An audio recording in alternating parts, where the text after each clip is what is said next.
we have reached an inflection point in human evolution, where we are now in a position where more human beings are dying because of overnutrition compared to actual biblical famine and starvation.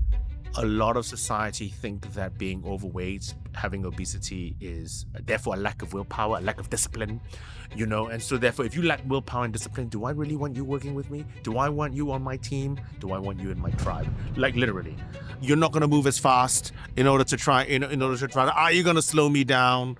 A part of why we're actually talking about this today, because of the sheer frequency that we now see obesity, because of the prevalence of obesity in society today. So therefore, suddenly, are we all sinners? I think for those morbidly large human beings, I think for those people, surgery is still going to be the answer. Oh, really?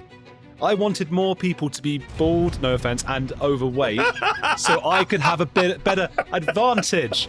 Where do you stand on sort of fat beauty and overweight plus size models? Is obesity genetic? Do you know, that's an interesting question. I think every human trait and behavior has genetic influence. The question is how much the environment plays.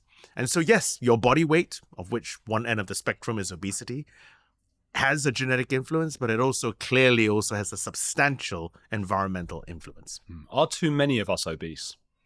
Yeah, I think we probably are. I think, and it's, famously, the people think of fat Americans. People think that Americans are huge and large. But do you know what? The UK are only very, very slightly second in the world, when it comes to obesity, when it comes to being too large. Wow. So is it America number one and UK number two? I mean, I think in terms of just sheer numbers, I think there are countries where the percentage of people are a lot larger, some of the smaller Pacific islands, for example. But in terms of just sheer number of human beings, of human mass, then the United States is number one. Okay, it's really hard because I find myself getting a bit chubby sometimes if I'm not a bit careful. The older I get as well, that definitely happens.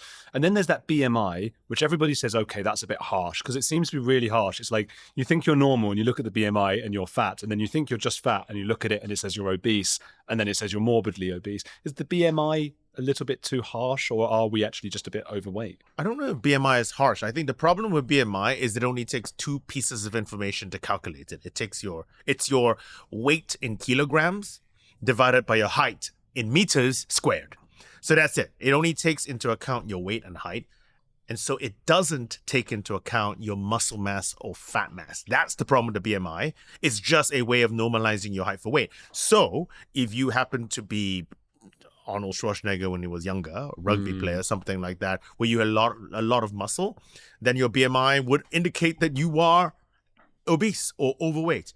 Whereas you could be skinny, have no muscle mass whatsoever, have linguini arms, but not actually be that large and actually carry more fat than someone like Arnold Schwarzenegger. So I think BMI is useful on a population level. So if you were a government and you wanted to do some, population level intervention, then BMI is perfect, because on average, the larger your BMI, the more fat you tend to carry, because not all of us are rugby players. Yeah. But on an individual basis, if you went to see a doctor and you walked in and the doctor simply used your BMI and then tried to do some kind of clinical intervention purely based on BMI, you shouldn't do that. They don't do that. They do measure other things as well. I see. And then this is more of maybe an evolutionary question, I don't know. There seems to be, I've noticed in people, and everyone would like to deny this, I think, but when we see someone who is very overweight, there seems to be an instinctive reaction from people, almost to sort of expel them from the tribe, or you see them on a plane. Do you know what I'm talking? I think people would deny this, but I definitely have seen people react in a way that's like, to people who are very overweight. Do you notice that? Yeah, so I did this weight stigma, otherwise it's called. I think it is rife in society. I think for a number of different reasons, I get the feeling that some of this is contemporary. And I think it's contemporary because of what our modern ideals of quote unquote beauty might be. And I think we equate weight to beauty, or shall we say inversely proportional to beauty. So I think there's an element of that. That being said, I think one's body weight has been held against you if you're too large for quite a long time. So for example, the 7 deadly sins. Okay, Oh, yes. Gluttony, slothfulness. I mean, they're a 4th century religious construct. Okay, where clearly, if you believe that if you performed any of these sins, that you spent life on the eternal barbecue, right? Yeah. But if you just think about the 7 deadly sins, gluttony, slothfulness, greed, a number of them could actually be, you're talking about your body weight, your feeding behavior. And I get the feeling, and who knows, I wasn't there, but I get the feeling because for the vast majority of time, aside from maybe the last 30 or 40 years, we never had enough food, broadly speaking, right?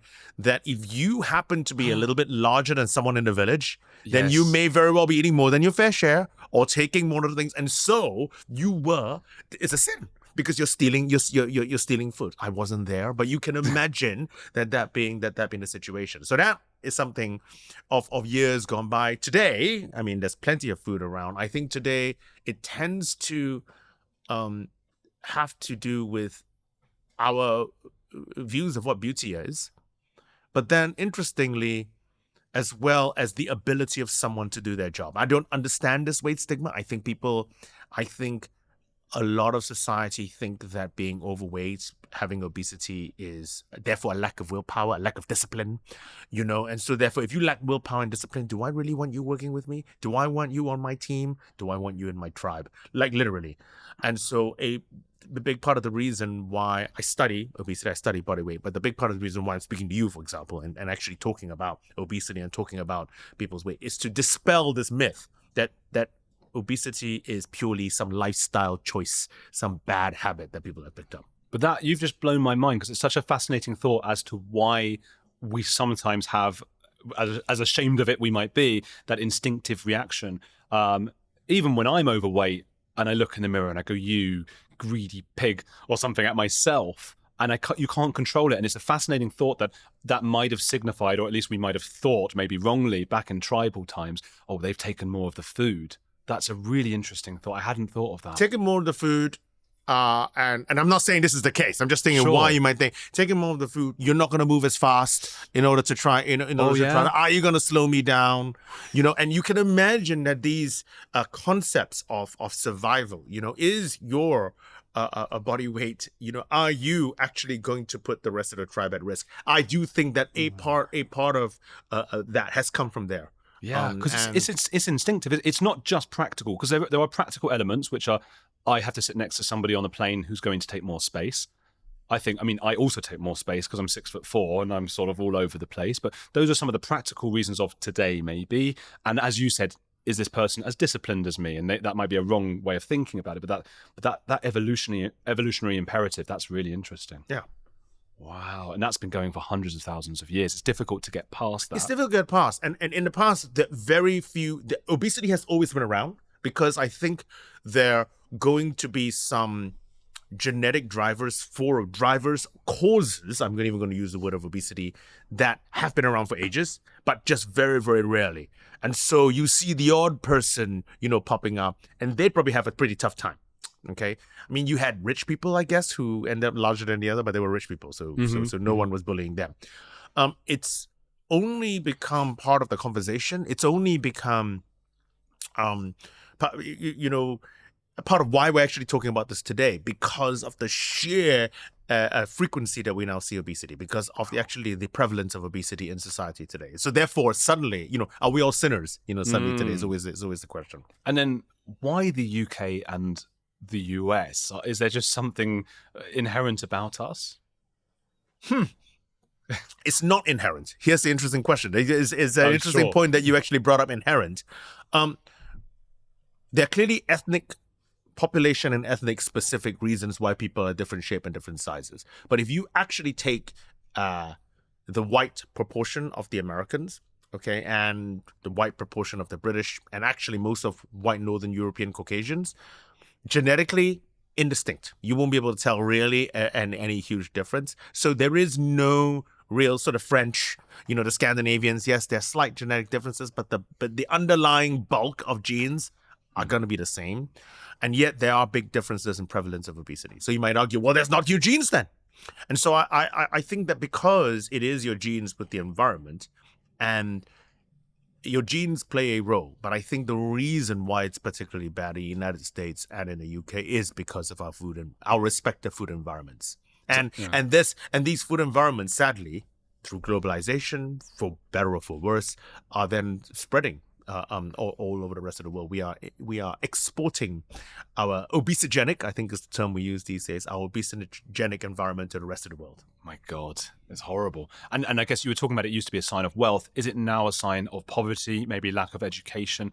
I lived in quite a impoverished area of Colombia for a year or so, and people really were quite overweight, and they were just eating like just sugar all the time. So we have, over the past, I'm trying to see the time, probably 10 or 15 years, roughly speaking, we have reached an inflection point in human evolution.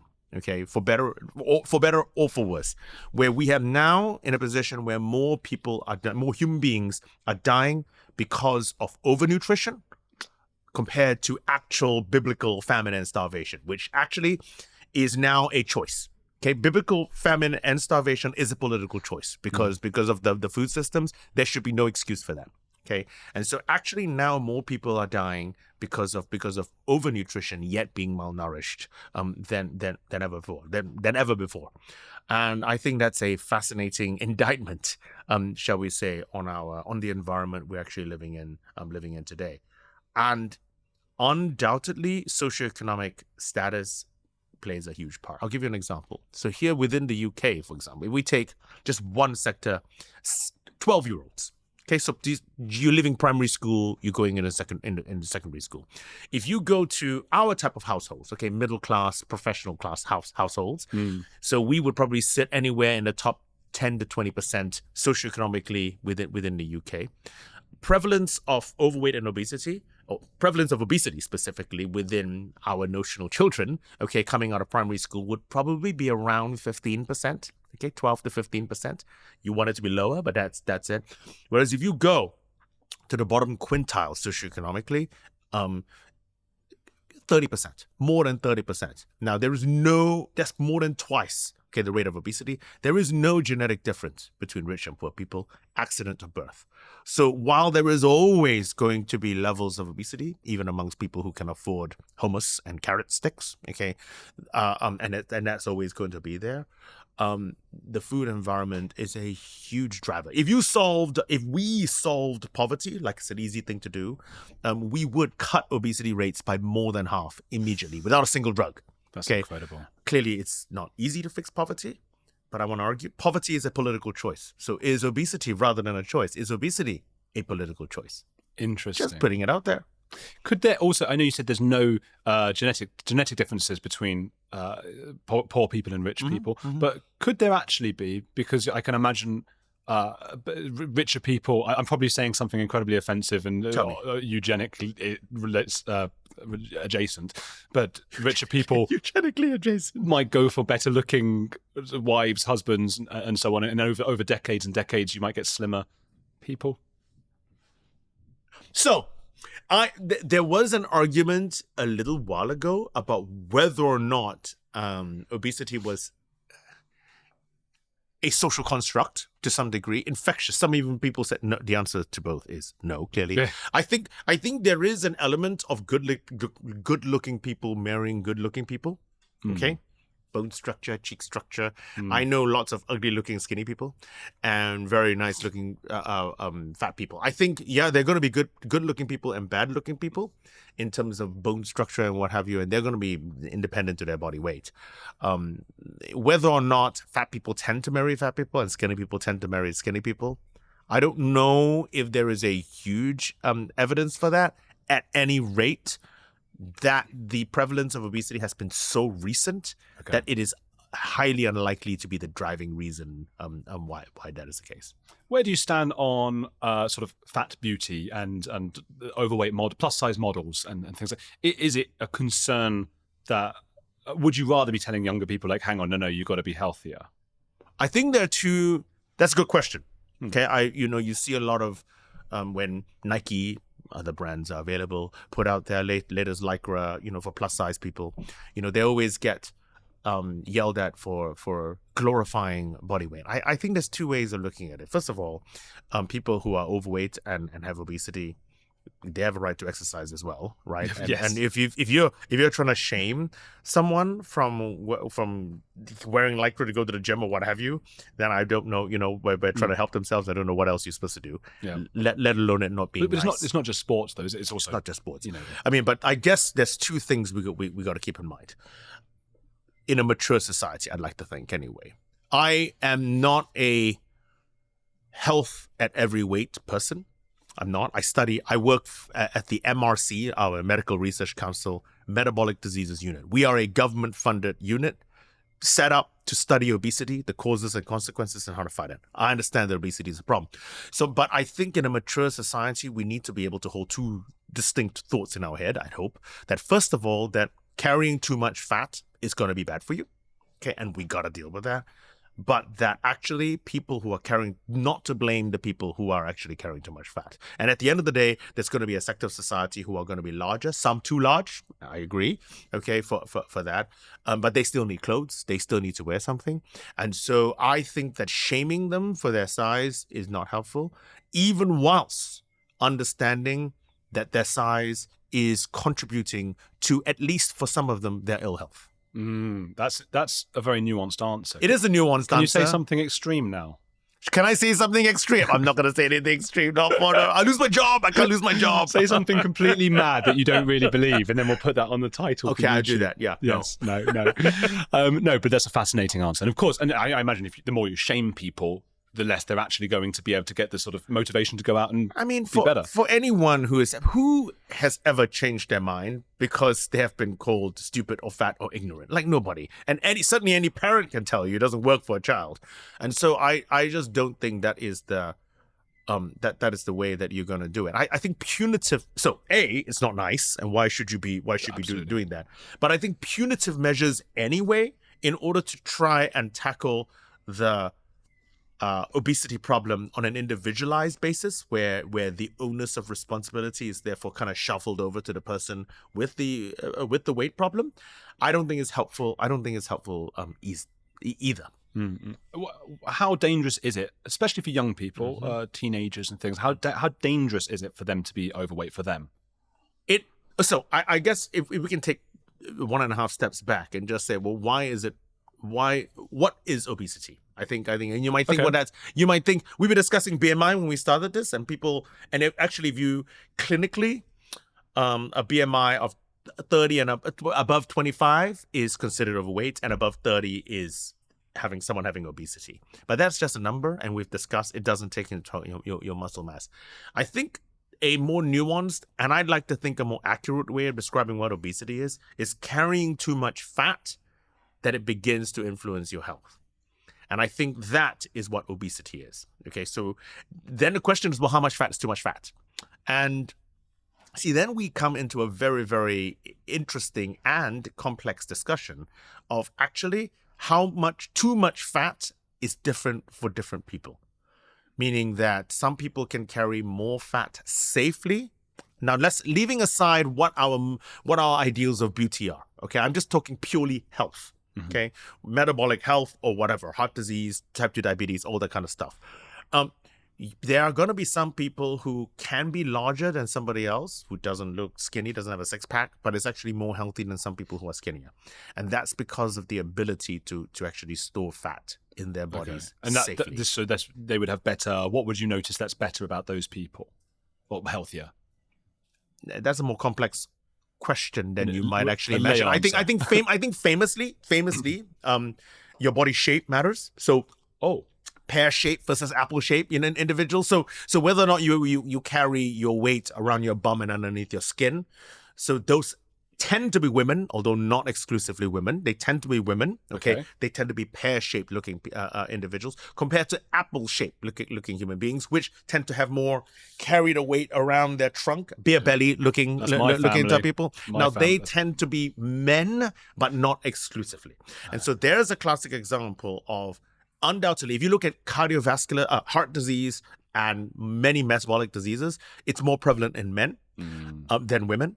And that's because men tend to store fat in different places. So that's the first thing. So where you put your fat That's matters. fascinating. On top of that, though, so you have different shapes, and so therefore largely driven by your sex, okay, largely. But that's not the only driver. The other thing which matters is how much fat you can store in each of your fat cells.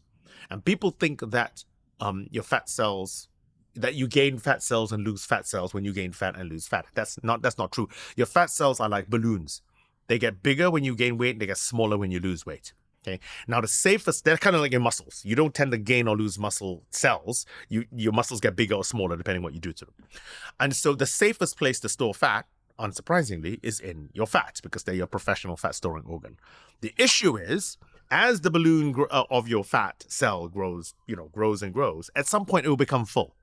And if it's full, i.e., it's not going to pop. But if it's full and it can't store any more fat, your fat has to go somewhere else. And that is when you have the issues. It goes to your muscle, it goes to your liver, you become a foie gras, it goes into your, kidneys and pancreas. It goes to places that are not designed to store large amounts of fat.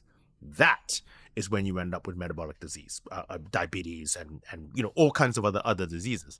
The thing is, some people's fat can expand enormously, whereas other people's fat can't. I mean, famously, East Asian people that look like me, South Asian people, Indians, Pakistanis, Bangladeshis, cannot gain as much weight as, say, white people, Polynesians, okay, before we are at risk of diabetes. And that's because we are unable to store as much fat safely as some other cultures. Interesting.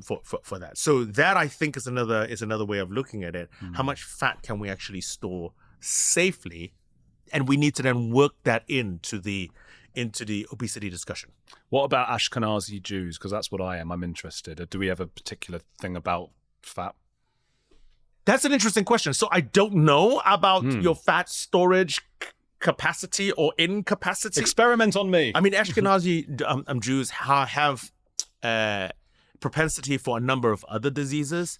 I'm just trying to think. We get Crohn's. There's Crohn's. There's going to be a number of autoimmune conditions that are going to be there. I don't know if famously you guys get more type 2 diabetes than, say, Chinese folk or South Asian folks. I should know. But well, you can experiment on me later. I can experiment. We'll do that. Come report to me after. What a date we will have. This will be fantastic. We already had lunch in the cafe. Now we'll be doing this. Yeah. Okay, what are some of the psychological factors that would lead to somebody not just... I mean, I was looking at James Gandolfini, from The Sopranos. Last night there was a video. It was so sad. You saw how big he got before he had a heart attack. He was very young. I don't know what he was actually, but 50s maybe. Really, yeah. He was just So, and we can't speculate about his psyche, I suppose. But what happens to people? Why do they let that happen? So I guess the question is, well, I study the genetics of body weight and hence the genetics of obesity. So I guess we got to kind of come back to, well, what is it about your genes that actually increases your likelihood of obesity? And whenever I say that I study the genetics of body weight, people think I'm anti-physics. I'm not anti-physics. I do understand that the only way to gain weight is to eat more than you are burning, and the only way to lose weight is to burn more than you're eating. There's no magic. It is physics. And so I guess an issue is that body weight, obesity, either whether or not you're small, medium, or large, is perceived as a simple problem. Dude, just eat less. Dude, you need to eat more, okay, for doing something like this. Exercise more. Exercise. Oh no, I've opened a can of worms. We'll get to exercise in a second, but Okay. actually, and the reason why, because of the yin to the yang, okay, the genetics of our body weight is the genetics of how we now know. I'm stating an unequivocal fact before people start atting me, that the genetics of body weight is, by its very definition, the genetics of how our brain influences our feeding behavior. Now, but there are a myriad of different reasons why we eat. I mean, some people eat because they're hungry. We understand that. We understand that feeling. Some people happen to be hungrier than other people, for example. We might eat because we take more food to get filled up. Different genes, by the way. Okay. And so you might eat more because you don't feel this. You might eat because you get stressed. Okay. Comfort eating. And there's some people, I would say 50% of the population eat when they get stressed. 50% of the population stop eating when they get stressed. So my wife, for example, the moment she gets stressed, she loses. Now, there's a distinction between tiger stress, coming after you, everyone reacts the same. You run like hell. You're not interested in food for obvious reasons. I'm talking about work kind of stress, the modern day stress. Why is it that there's a diametric opposite response to exactly the same hormone? It's cortisol that goes up. So when I'm stressed, my cortisol goes up. When you're stressed, your cortisol goes up. But you could stop eating, and I could eat loads. I eat. So do I. Big bowl of noodles. And that's a classic example of why some people might, when under a stressful condition or situation, end up eating more than might need. So COVID, okay, a classic example, people going, oh, people's body weights have gone up over during the lockdown. True. Accurate, but not everybody's has. And I think part of the reason why this COVID has driven it up is because suddenly you've put a chronic stressor on the entire population. It's like suddenly we're rats in a cage. Okay, literally. And how come some people's body weights went up? Because it was stressful. We didn't know when it was going to anything was going to happen. You end up eating more. Those are examples. So when we go back to why has someone let themselves become like that? I think you've got to sort of ask, well, what has led them to eat? How much of it is biological? How much of it might be psychological? There are people who eat without thinking. We know those people. In the cinema, sometimes you have the popcorn and suddenly it's gone. What the hell is that? Oh my God, did I enjoy that? I don't know if I did. And so those are what the genes actually influence. They're not mutually exclusive. So people have a mix of different reasons why they find it more difficult to say no to food than others. Interesting. I guess, as I was saying to you before, a lot of my channel, Heretics, is supposed to be about any kind of heretic. Yep. So if anyone's watching and you like this, because this is not, a lot of it became the culture wars, and I don't want it to just be like that. Yeah. So if you're watching this and you like that it's not just culture wars, I know it's such a thing. Just hit the like thing and make sure to subscribe on this video, share this video, because then I get more subscribers from this video, and then you get to have. But one of the main aspects of the culture wars is sort of a hardware versus software thing, which I heard Douglas Murray talking about. What? And a lot of people are saying, look, if it's your hardware, you shouldn't be blamed for it. If you have a skin color, whatever it is, you don't get blamed because other people of your skin. I don't get blamed as an Ashkenazi Jew because of things that Harvey Weinstein does, and so on. We've come to terms with that. And that's why I think obesity is such a difficult one, because people are going, okay, well, if it's their hardware and they're just wired that way, how dare I say anything? And yes, you should have 2 seats on a plane. Why not? And if I have to squish up, that's okay because no. And if it's software, it's because that person's not disciplined enough. And then you're going, well, hang on a minute. Why should I have to be all squashed? And why should I have less food? What do we do with that? So you're absolutely right. So a couple of things. First of all, it's not a pure... it's just interesting. Okay, how much... Like, no one would blame you for your height, right? If you walk on a plane, you're 6'4", I'm 5'9", right? So there's a huge difference, half a foot difference between us. And we sat on the plane, I take up less space, you take up more space. No one would blame you for it. Hardware. Okay, hardware. However, it's not purely hardware.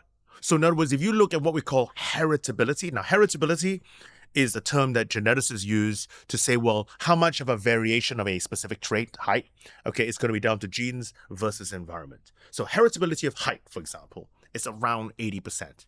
Now it's yin to yang. So in other words, if it's 80% heritability of height, then it's roughly speaking 20% the role of the environment. And you might think, well, what could that be? Well, what did you eat as a kid? Okay, pasta and tuna. But you probably ate well, you did this. Now imagine if you were malnourished as a child, even with all the genes that you actually have, you're going to be shorter. Okay, right. Now, that's the heritability of height. But height, you remember, is unidirectional. You grow, you don't shrink. You shrink later when you're old for different reasons. Okay, okay. And so once you reach the maximum height, you reach your maximum height. It's non-volatile. Okay. Now, body weight.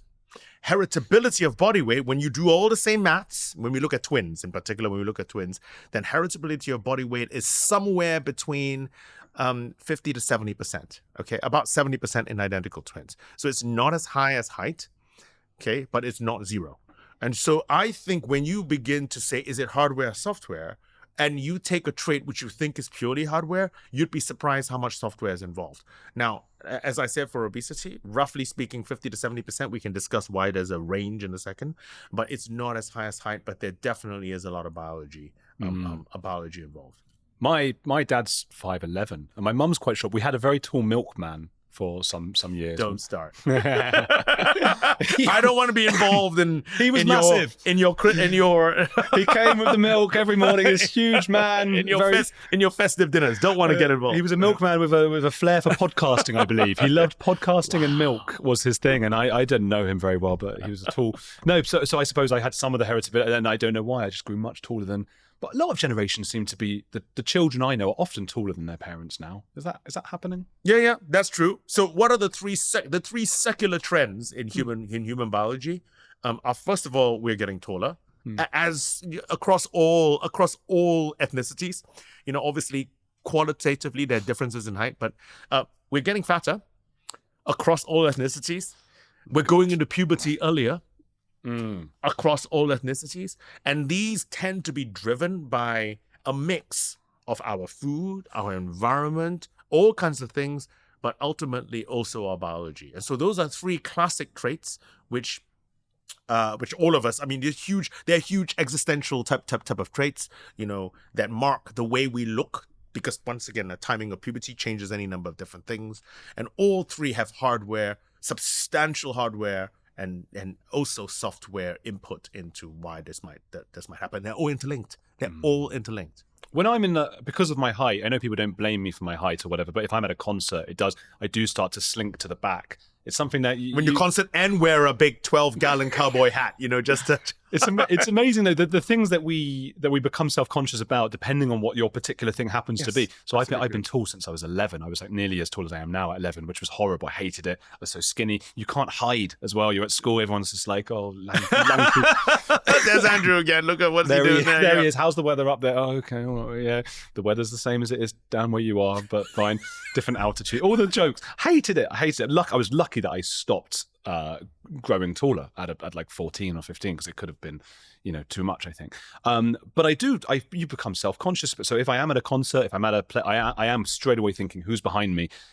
Can they see? I have to get to the back. So I think that's a case of some even hardware. I suppose I'm saying like, I'm aware of my hardware. I'm in the way. I don't know.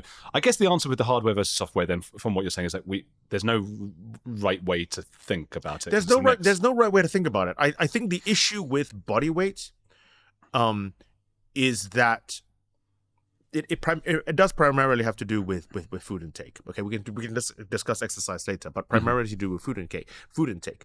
And the thing about your body size interacting with something that so obviously influences your body size, feeding, it's a very public affair, right? So when you go to a restaurant, you know what anyone is eating because they're eating it. When you go to a supermarket, you know what people are buying because you can see it and you can see their body size. And so therefore you can look and actually match the sizing, right?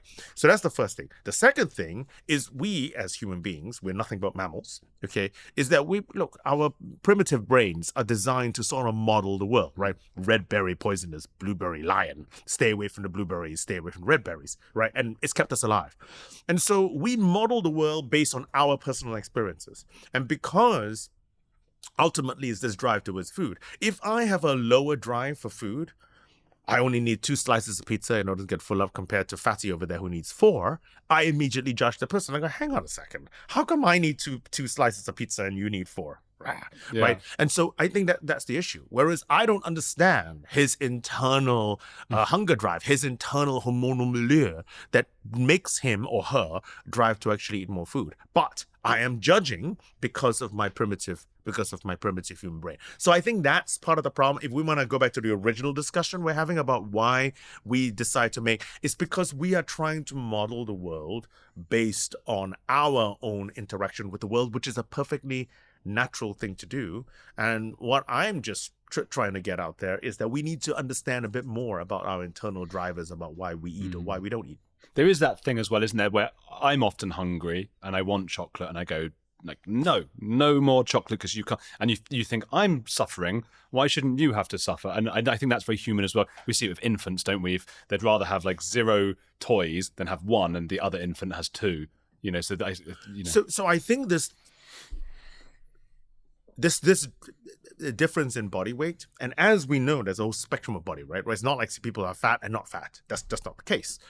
And I think this is true as well for the genetics underlying it. So people think, oh, it's people with fat genes. That's why they actually end up with obesity. And that's not the case. We know of over 1,000 genes, probably going to be more, 1,000 genes that influence your body weight. And I'm not talking about making you fat. It influences your body weight. There's some people who are perennially skinny, people who are average weight, and people who are small, medium, large. And it's the entire spectrum of these genes that actually change. And it's this spectrum of behavior around food where some people get full up with 1, 2, 3, 4, 5 slices of pizza, and hence the difference in body weight. And I guess the critical thing to kind of press home is that, well, but surely it is a choice because I am choosing to put the pizza in my mouth. But you have to remember that we do not gain or lose weight overnight. We just don't. Okay, when you go to work each day, you can't tell the difference. Maybe 2 years from now, I come back, dude, Andrew, what happened to you? Right? I may notice. So your body, no matter how big an individual meal, your body weight, you're not going to perceptibly change your body weight, even after Christmas or whatever it is. Now, your body weight is going to be the function of hundreds, maybe thousands of feeding events that have happened over the past few years. Now, so each individual meal might be an apparent choice. But imagine if because of your genetic hand of cards, and you have to consider your genes a hand of cards, you get good hands, bad hands, you can blame your parents, that's where they came from, you are a little bit less likely to say no to food. 5%. This is probably around the kind of area we're talking about. 5% over thousands of feeding events is hundreds of thousands of calories. Difference. Now, the thing about body weight, unlike blood pressure, unlike salt, unlike many other things, it's cumulative. So in other words, if you have a 1%, 2, 3, 5% increase in calories to someone else, each meal won't make a difference. 1,000 meals will. Because it stays on you. It stays on you. And so in casino terms, okay, if a die is weighted a certain way, the house will always win over the period of time. So while each individual meal, you can make a decision. If you are 5%, 1 out of every 20 times you make the other decision, over the period of a lifetime, you end up being larger than someone else. Over that period of time, it's not a choice. I would still say have 5% less like I'm having. Every single time for the rest of your life? This is the issue, right? Because it's not... Now, if we were some superstar, J-Lo or someone like that, and you had a nutritionist that came and cooked your food, yes.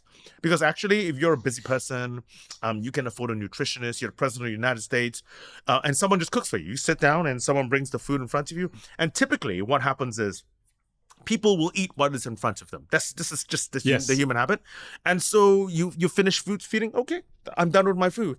And if that's how you eat, then you can actually maintain your body weight. Part of the reason why actors can actually stay. If, however, you are like the rest of us, okay, you are responsible for going to the supermarket and buying your own food and making your own meals, you might add a little bit more. And it's just completely a situation where it's not real any executive decision making whatsoever. You just, and so that's the difficulty. That's the difficulty. Yes, if someone was cooking for you and you had a chef and you said, please just make me 5% less of everything, that's a bit difficult because how do you put 5% on one egg, but we'll leave that alone.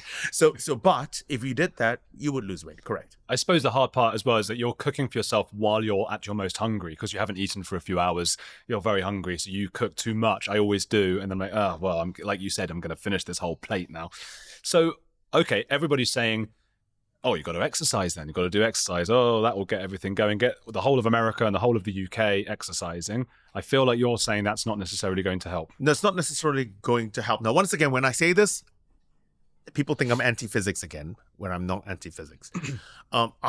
Clearly, you can exercise enough to lose weight if you're an Olympic athlete. Okay, so the thing is, the issue is if you're Mo Farah or if you cycle on the Tour de France, it's true. Okay, Tour de France cyclists, they eat probably something like 6,000 calories a day.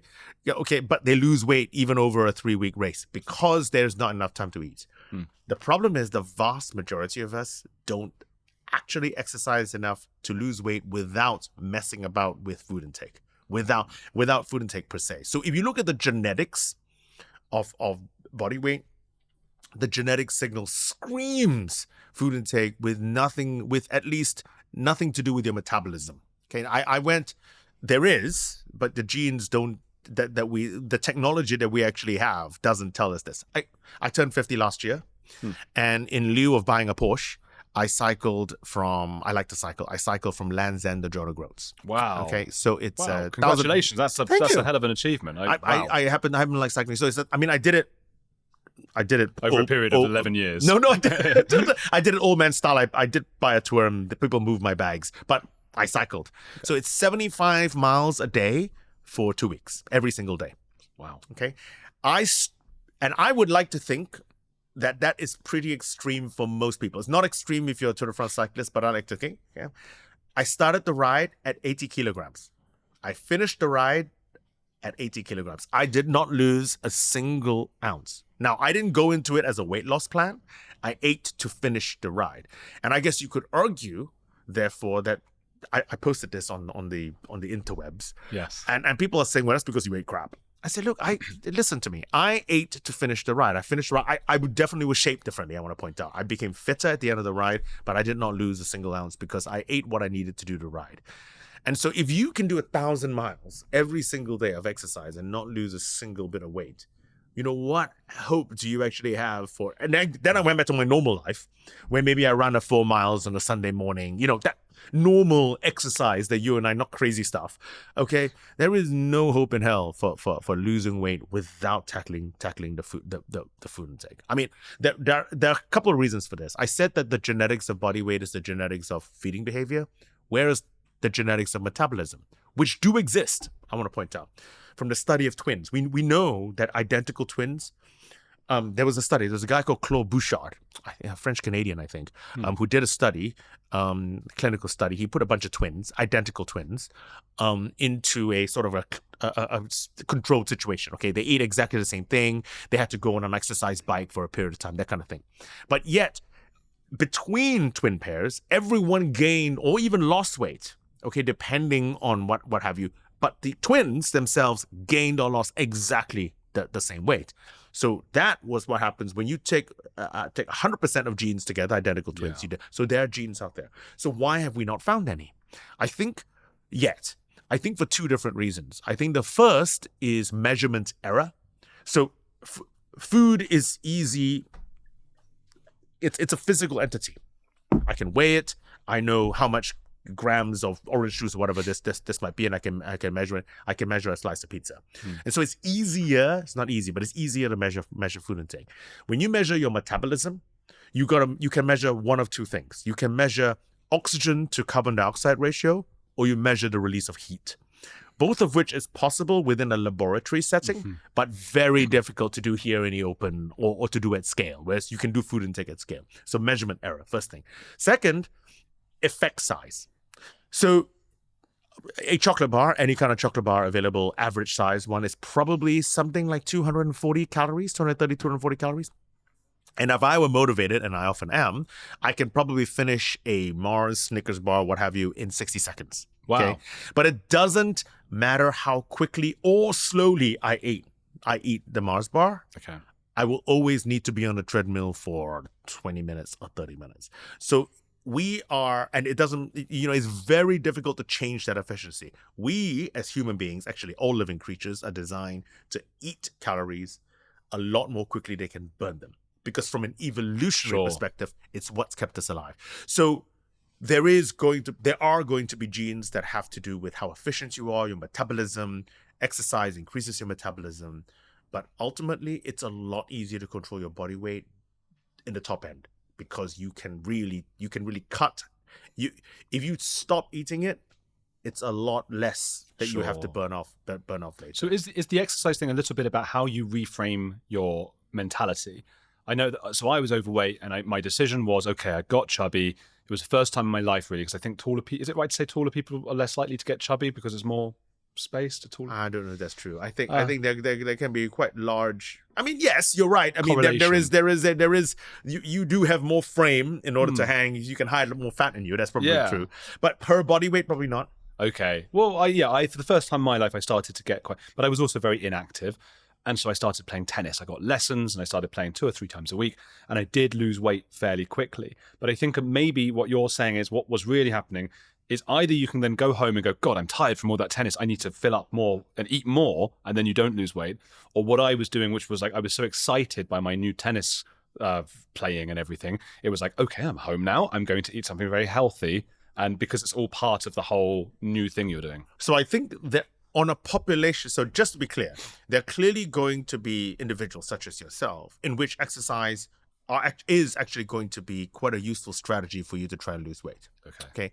At the population level, so epidemiology wise, when you look at population biology, exercise is just not a good marker for whether or not you lose weight. Now, exercise, just to point it out before anybody starts chucking shoes at me. They will. There is always. I'll put Giles's address below. For shoes.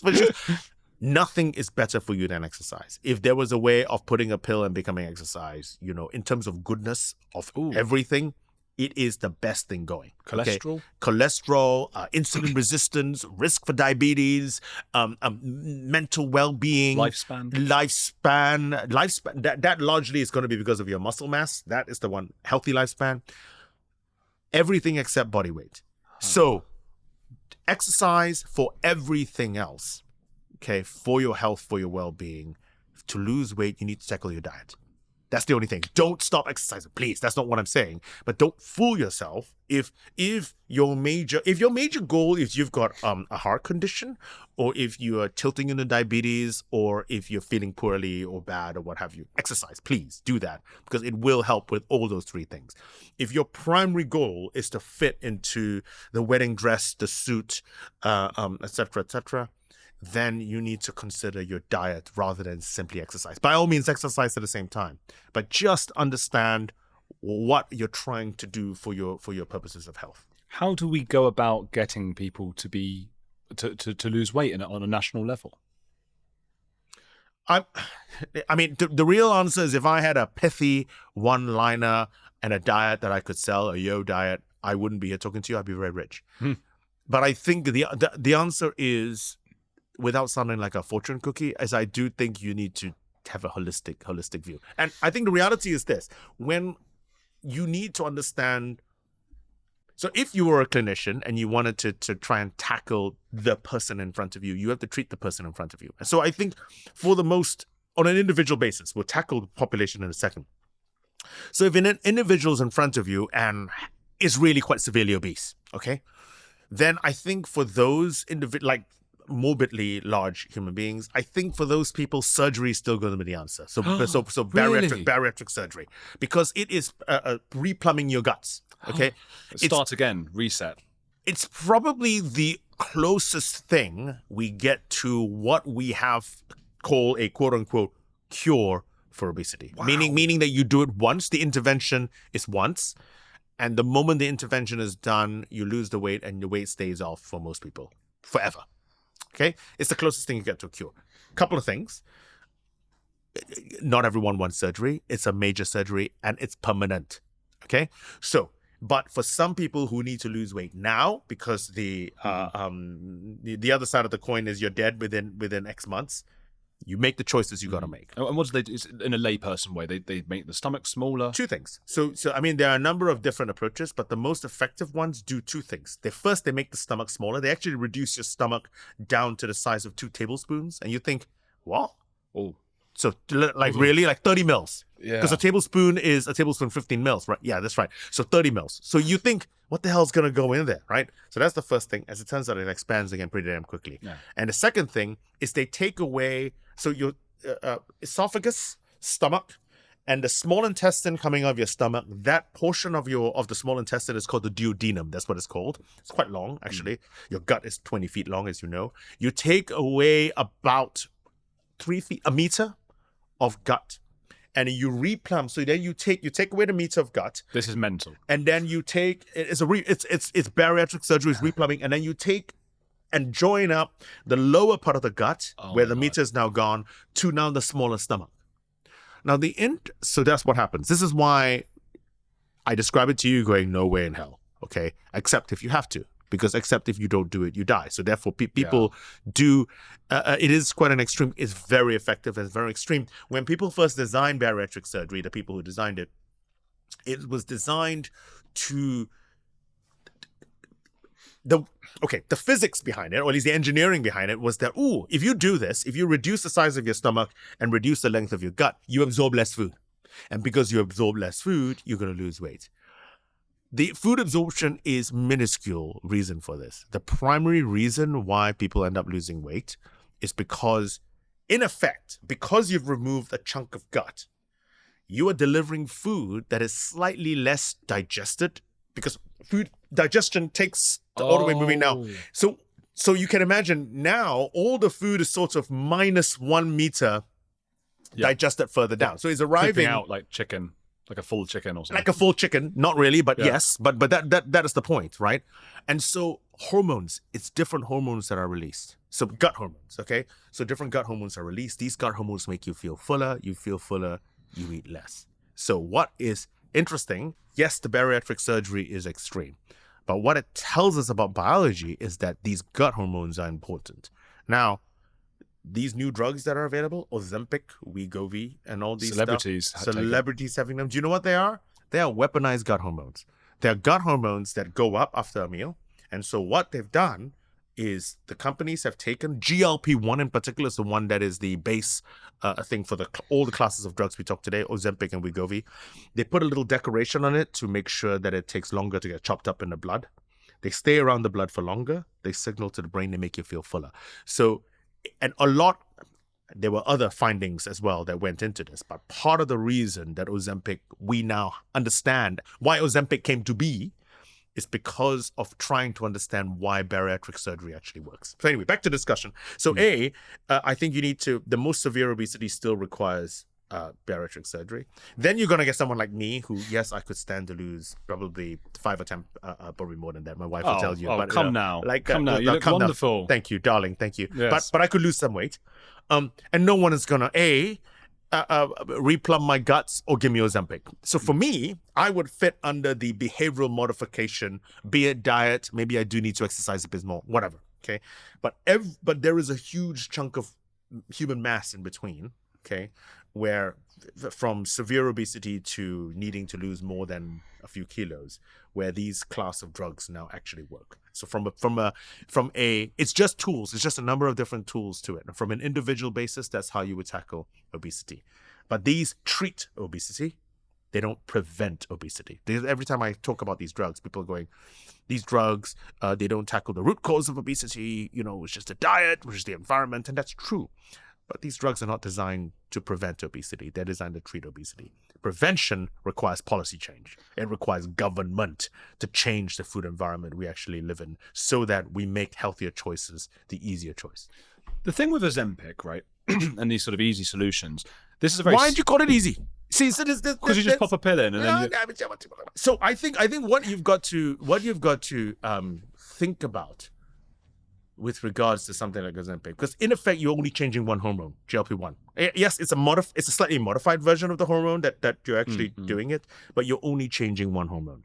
So the lesson could be, this is an easy way to do it. Or actually, you could say that for a proportion of human beings, body weight, or at least obesity, is a hormonal problem. So they're just having it fixed. Yeah. And so if you increase, because you increase one hormone, and suddenly you feel fuller. Suddenly you're going, oh my God, I'm not thinking about food anymore. And actually the people who have taken this is what they say. They say that what has worked is that this noise in my ear going, eat me, eat me, eat me, like Alice in Wonderland. Yes. Okay. Disappears. Yeah. Because of one hormone. So I see. So it gives them the same. It might be how I feel. They from that pill, they know how the rest of us feel. Still annoys me because I'm selfish, and I get annoyed at that people can now get hair transplants because my best thing. Not that I know. No, well, thank God. You've thank God you haven't done it, because it's one thing that I've got is that I've got. I'm not suggesting but I've got, as you can see, a lovely, luscious bit of hair. I'm jealous. Jealousy. This is what you have in front of me. Yeah, but you could go out, spend a few grand, and then you'd have hair just like mine. So where's my advantage? So I guess from a very selfish point of view, I'm going, God, people are going to be able to get their hair back. I wanted more people to be bald, no offense, and overweight, so I could have a bit better advantage. And now everybody's getting these pills and things, and we're all gonna. And now what do? I need extra things. You need extra things. Well, the one thing that probably is you're right in the sense where I do understand where it comes from. I'm joking a bit. No. I completely understand. I'm not that horrible. I completely no, but you're not horrible. But I think that by enunciating it, actually, they're probably in our back of our mind. You're thinking, oh man, I had some advantage, and you take the pill. You're not doing it. You know, why can't you actually behave like me? So I guess I think we've got to turn it the other way. You've got to treat these drugs like any other drug. Like, for example, no one is feeling jealous because of high blood pressure medication, for example. No. Okay. And I know a lot of people on high blood pressure medication. And so you take it and suddenly your blood pressure is normal. And I think that we've got to, or if you've got a fever and you take paracetamol, or if you've got diabetes and take insulin. Okay. And so I think it's just a framing of it. It's this whole concept of body weight is just something which should be able to be chosen. And I think that's the issue. And I think if we shift that, then I'd like to think we have an easier way of saying, look, it's not some, morally bereft human being. It's a hormonal deficiency. It's the fact that it doesn't go up as high when you eat or what have you. And so you like with any other deficiency that's there, if you tweak it and you can fix it, why won't you tweak it to fix it? It does make sense. And so then the Ozempic stuff, obviously people are talking about it because we don't know about it because we're not doctors and things. We're a bit skeptical, and it's like all the celebrities are getting it, they're spending all the money on it. But is that a good thing? Is that a future where most people are having that? So I think you will hopefully be unsurprised now that I have a nuanced answer to that. I do think it should only be on prescription for now, for a couple of different reasons. It is relatively safe. Safe, actually, very safe. There are side effects. So the side effects tend to be some people feel a bit pukey, nauseous. And that's because of the biology so the gut hormones make you feel fuller. That's true. But the other role of gut hormones in a person like us, okay, where if you have food poisoning, and we've had food poisoning before, and you go both directions, expulsion pretty quickly, and that is the result of a big spike of gut hormones. So if there's toxins and you need to expel it quickly, your gut hormones goes poof and makes you go both directions. So if you are slightly more, and there's some people that are more pukey than others. Some people are more sensitive to these gut hormones than others. And so these are the people who are going to respond to these drugs by being a bit more pukey. But otherwise, actually, broadly speaking, is actually quite safe. The issue is it's only been trialed for 2 years. And so we do need to sort of understand the longer term effects of these drugs, undoubtedly. So first thing, so I think it should, until we know what all the side effects are, and side effects in a drug always happen. For example, paracetamol. We know, and all of us know, right? If you don't have more than 12 pills a day, or whatever the number is, because it messes up your liver. We understand this. If I had a whole bottle I could kill myself with paracetamol if I chose. Okay. Yep. That'll be in the trailer. But I know you're gonna do it as well, aren't you? I could kill myself with paracetamol if I chose. You are still gonna do it. Dr. Giles Yeo comes out with statements. Andrew has to intervene on the podcast. Don't do it. That's the next bit of the trailer. But that's true, isn't it? But yet I can go to Boots and buy paracetamol. Okay. Yes. So I can't buy 2 tons of paracetamol. They'll call the police on me, but I can. So once we know that something like, and at the moment Ozempic is an injection as well. Oh, right. Okay, it's a once weekly injection, but it's an injection, which is obviously not paracetamol. Okay. But imagine if a decade from now, say, Ozempic is now a pill, okay, and we know from a decade of research that actually it's safe. Why should it not be available at Boots in order for you to do it like the way at the moment we medicate our headaches? Now, it's miles and miles from now. It may never happen. Okay. All I'm saying is, if you play the mental game and say, well, if we can get there, why is that going to be bad the way we take paracetamol at the moment or Brufen? I guess that there should be nothing wrong with that. We are a long way from there. We may never get there. I think the other problem with these drugs, and there's going to be always the good and bad sides, the pros and the cons, is that it can be abused, particularly by people with eating disorders, right? Because it will work. It doesn't only work for people with obesity. It's going to work for someone who's really skinny too, right? It's just stop you eating even more. It make you even more skinny. So it has to be prescription. It has to be prescription. I think you do need a doctor to look at you and say, why the hell do you need it, right? Yeah. Now, there are going to be diabetics that are skinny, and that's fine, and you kind of understand that. But if some, skinny old person comes in and wants, why do you need it? I want to lose weight. You don't need to lose weight. No. So I do think for the moment that it does need to be on prescription. It shouldn't be made willy-nilly. The Wild West of the American drug system, for lack of a better term, does mean that people use it for a red carpet drug. I think people it's so to take it to glamorous to actually fit the dress and the tux and the Oscar Grammy look.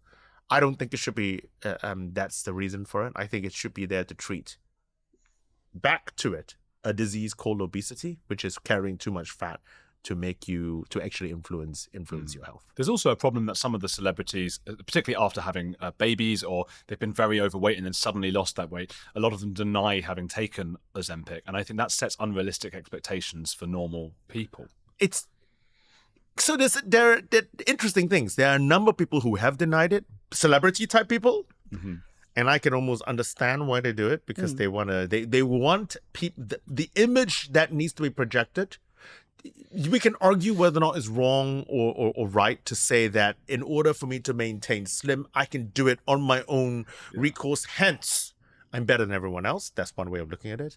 And that's the shame. Actually, what is true as well is that there are people who lose the weight, who needed to lose the weight, who, because of the tenor of discussion around body weight, prefers to let people think that they've lost it naturally rather than actually taking a drug as well. And so therefore there is a danger of preventing the uptake for the people who really do need it, preventing the uptake of a drug that could really work for a lot of people. It's a complex thing. This is the problem. I think the moment you deal with something like this, where there's such because I think there are very few things, drinking, I guess. There are very, very few things in life that have such cultural and societal significance. Eating, feeding. It's not simply it's not just having a poo, right? It's infused with a zillion things, with culture, with morality, with celebration, with all number of different things. So I think when you take something that plays negative and positive facets in so much of our life, it equally becomes very complex when you start to discuss trying to change it. In honor of being heretical, I'll do the intro at the end. Tell me a bit about how you got into your line of work. Serendipity. Oh, so beautiful. Everyone's favorite word. Everyone's favorite word. So I trained as a geneticist. So I studied genes, both in my undergraduate and in my PhD. Mm-hmm. But my PhD was in the genetics of the Japanese pufferfish Fugu rupipes. That's the one from The Simpsons. He eats it and it's dies. Yes. What a beautiful episode. What is a beautiful episode. And incidentally, I've never eaten it because I'd rather not eat something that I've had bad food. Where the chef is just subpar. Yeah. But I don't want to be in a situation where if the chef is subpar, I die. Which is understood. So the chef in The Simpsons was out with a woman in the car or something, so the assistant had to go and make it for the first time. And he gave it to him, and he was reading this booklet. So you're going to die. You've got 24 hours, and he's just sitting there. And like the old Simpsons episodes, it became very emotional. It was beautiful by the end, and he survived. Oh, I've ruined it for everyone now. What you knew he survived. It's an early episode of The Simpsons. It's an episode. So I studied the genetics of that for any number of different reasons, which I shan't bore you with. But when I finished my PhD, in fact, my supervisor for my PhD, he ended up winning. He won the Nobel Prize in 2002. Not on the fish. He introduced the worm. He was a big model organism person. But what I realized was that this rather niche topic of the genetics of pufferfish was not going to pay my mortgage. And so I was trained as a geneticist. I needed a job. And the lab I fell into, who's happened to be in the same department, was Steve O'Ratley, who's still my head of department today. And he had just discovered the first gene that, when mutated, okay, rather than the genetics we're talking about today, when mutated, caused severe childhood obesity. And he was beginning to collect kids who with severe obesity to try and identify more genes. He needed a geneticist. So I started my career 28 years ago now on the genetics of severe childhood obesity. And over the period of time, I've now segued into studying the genetics of body weight just in general. That's how I got into this. Do you think your work has helped a lot of children in particular? That's an interesting question for someone else to say. I think I have made, together with the team of people that I work with and for, I think we have made some seminal discoveries into the pathways that control food intake. We know more now about why some people are more hungry than others. We know more now about some of the genes that actually influence not only severe obesity, but actually our normal range of body weight. And I'd like to think that is therefore helpful to it's helpful knowledge for human society to move forward. Have you looked into some of the stranger sort of things? I'm thinking of fetishes. Is it called feederism? Feeders? Have you never looked into that? Pardon? You know what I'm talking about. It's a whole thing. It's like I think there. I know about feeders. I know about people who are feeders, but I don't know the fetish elements to it. I always thought it was a sort of sexual fetish, but it might not be. But they sort of get off on. I think it's often men who get off on having an overweight woman. Oh, I see. And they keep feeding them. I understand. Yeah. I mean, people do weird things. I mean, you might imagine that this is some holdover primitive moment for they like fertile women. Obviously, because women are larger, more fertile. Who knows? Who knows the underlying? So there are probably. So I think there's probably going to be, as with most things in life, an extreme. Okay, but at the end of the day, if you are large, if your hips are your hips large enough? Rather than some twiglet, are your hips large enough to be able to allow a baby to be born? Are you carrying enough nutrition on you so that when you're carrying blah, blah, blah? So once again, before anyone starts throwing shoes at me, this is not what I think when I'm looking, but I'm saying that just from an evolutionary perspective, why someone might prefer, a slightly larger lady, for example, just from an evolutionary perspective. And that's really interesting because obviously attractions go in and out of fashion. I know that sort of the Henry VIII time, you're supposed to be bigger and stuff. And then in the 90s, when I was growing up, it was all about skinny, flat board, everything. Yeah. And then there's a whole time where suddenly everything is bigger. Exactly. Does my butt look bigger? And that was the joke back in the day. And now the answer's supposed to be the other way. Isn't that fascinating how that's happened? But I wonder if the big butts thing or sort of more bigger there and bigger breasts, is the attraction to that really, is it not really about the butt? Is it really about the hips then? And we think it's the butt that's doing it. Yeah, I think that there is a definite hip scenario, which means that are you going to, how easily are you going to give birth? Once again, okay. But yes, in the primitive male brain, wow. you might actually think about that. Interestingly, when you look at it from a disease risk perspective, actually having big hips and a big butt doesn't actually increase. Clearly, if you're too large, it's going to cause problems. But actually, having a big butt is almost healthier for you. That's a healthy place to actually store your fat compared to anywhere else. Pear-shaped. Okay. Well, ironically, pear-shaped. If there's an expression that everything's gone wrong, isn't it? It's all gone pear-shaped. Which is a very English expression, though. Is it? I don't. Why is pear-shaped wrong? I like a pear. I suppose it's not aesthetically beautiful in a fruit, even though it may be in a woman. That's deep, dude. That's deep. We didn't think we'd be talking about pear and apple aesthetics today, but here we are. I want to know about vitamins. Firstly, because YouTubers like me are always pushing them out to everyone because they seem to be vitamin people like to advertise on YouTube channels, and then we're told, I get asked, would you do nicotine? Would you do alcohol and those things? And I say, no, I don't really want to be, and it depends how bad the finances get. But if they get that bad, then I'll, Philip Morris, here I come. Everything. Okay. Yeah, everything. Exactly. Everything. That was that Jim Carrey film, wasn't it? I love you, Philip Morris. Yes. There you go. Yes. We are not advertising for Philip Morris. No, we are not for them. Not, right. But vitamins, I started taking some a month ago or 2 months ago. It was actually a guy from Trigonometry, Francis Foster, a different podcaster, he said, "You got to take them. I don't get ill since then." I don't know. I get a lot of mouth ulcers, which Americans call canker sores, and I haven't had so many the last 6 weeks. I'm wondering if that. Okay, so what do you think about vitamin? Especially also to add, to make it a more complicated question, I'm a vegetarian, so I probably don't get as much protein as a lot of people. I suppose that's not vitamins, is it? But yes, you can answer my non-question. As with your questions, because you're clearly an intelligent human being, now that's a very difficult question. It's a multi-layered question. So let's put it this way. I'm going to give you the short answer, and then I'll give you some of the nuances, and if I might. So I think broadly speaking, in terms of people who can afford vitamin supplements, just in general, probably don't need them. Ugh. Whereas the people who can't afford vitamin supplements probably need them. Okay. Now, with that summary out of the way, because I think we don't need, these are called micronutrients. We don't need a great deal of them. We need them, but we don't need a great deal of them. And so even with a diet that is not the best, okay, you probably get really quite a lot of the vitamins you need.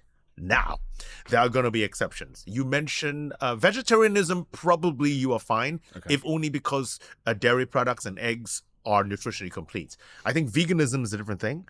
So if you are a long-term vegan, you would need to supplement B12, vitamin B12, which is only found largely in animal-based products, and probably yeast, but people don't like, not everyone likes Marmite, okay? Iodine, interestingly, and the reason iodine is only because in the UK and in North America, the largest source of iodine comes from dairy products. Even though famously they're in fish, but from a country of an island country, we ate surprisingly little fish. Not because cows are high in iodine in general, but because the feed which are given them have iodine. And so, if you actually cut out milk because you become a vegan, your source of vitamin of iodine drops. Iron, because and calcium. Okay, and so you probably need to watch it if you're vegan. Now, if you are a woman looking to get pregnant, then you probably need to think about your iron once again, but folic acid in particular. Do they tend to be in the multivitamins? Yes. They would tend to be in the multivitamins. Interesting, because my fiance is vegetarian and has less. She won't eat eggs for some reason. But you don't have to necessarily have so the thing about multivitamins is, as a package, if you buy the branded stuff, they're relatively expensive. Okay, folic acid is dirt cheap. So what I'm saying is that you don't have to package it in the multivitamins. If you're a poor lady that wants to get pregnant, it's dirt cheap to get folic acid. And so and if you are a tropical boy, me living in a northern rock here, then in wintertime, I'm probably going to be vitamin D deficient, and I probably need to supplement in vitamin D. So white people won't have such a problem with that? So, clearly you get vitamin D in milk, you get vitamin D, but I'm lactose intolerant. You get vitamin D in a number of different things. You get vitamin D from the sun. Now, I don't have that dark skin, but because of my melanation, my skin thing, because I'm Southern Chinese, and then my folks are Singaporean, so hence tropical boy. Okay. And so actually I'm protected against sunburn, but hence I also produce less vitamin D per unit of sunlight that hits me. Whereas someone who's white, who's been up here, probably produces a little bit more vitamin D given the amount of sun hitting you, but you probably would burn more easily if you go down to the tropics. So I think it's a give and take. Okay. Mouth ulcers, canker sores, cold sores, things like that. So that is going to be down to any number of different things, and it's not going to be one specific reason, but it could be because of it could be stress, it could be your general health. It could maybe because you are lacking a specific thing. I don't know. So I think that would require a more personalized look, and I'm not a clinician. Okay, I'll show you after. My mouth, I don't know. I get massive one, but not recently. But they get huge. But what can you do? We all have difficulties in our lives. Crosses to bear. Where can people find your crosses to bear? Where can they find your pages, things, look you up? Giles Yeo. That tends to be my handle for most of my life. Please do follow Giles. I'll put some links down below. And if you guys also want more episodes like this that are not necessarily just culture wars, just like different interesting ones, then this episode has to do well. That's the way it works. So please do. If you hit subscribe while watching it, for example, apparently that does something. If you hit the like, if you share it around, if you watch the whole thing through 58 times, that will do it. And keep watching this channel.